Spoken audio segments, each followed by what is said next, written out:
don't think it's any secret that pediatrics is one of the lowest paid specialties in the field of medicine.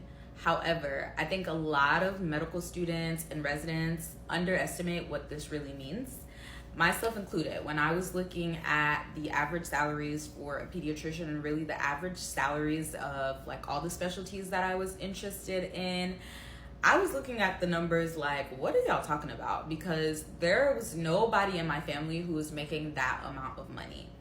However, I think it's very important to think about the context of those numbers and what they're actually going to look like in your everyday life moving forward.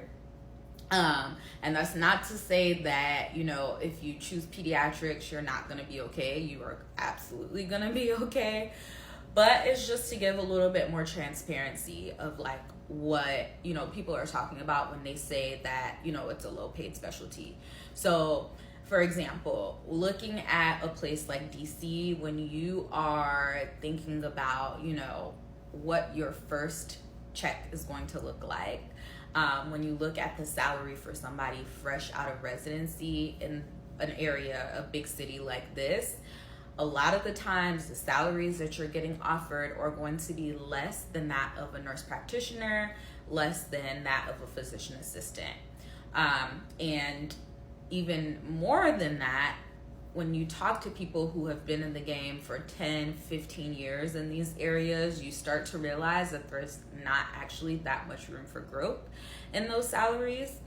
And so it's just really important to think about things like what your loans are looking like. Think about what kind of lifestyle you want before you choose your specialty.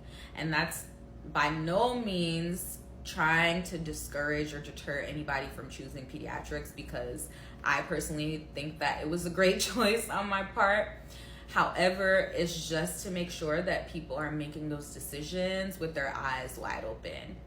I was lucky enough to be able to be blessed with a salary that is pretty much an outlier. But again, you really want to recognize the fact that for most people, you're going to have a salary that is probably not what you would expect for a doctor who has been in training for as long as pediatricians have. And, my hope is one day we all are getting paid what we deserve for the amount of training that we put in. But for right now, that is not necessarily the case. So definitely something to consider when you are thinking about your specialty choice.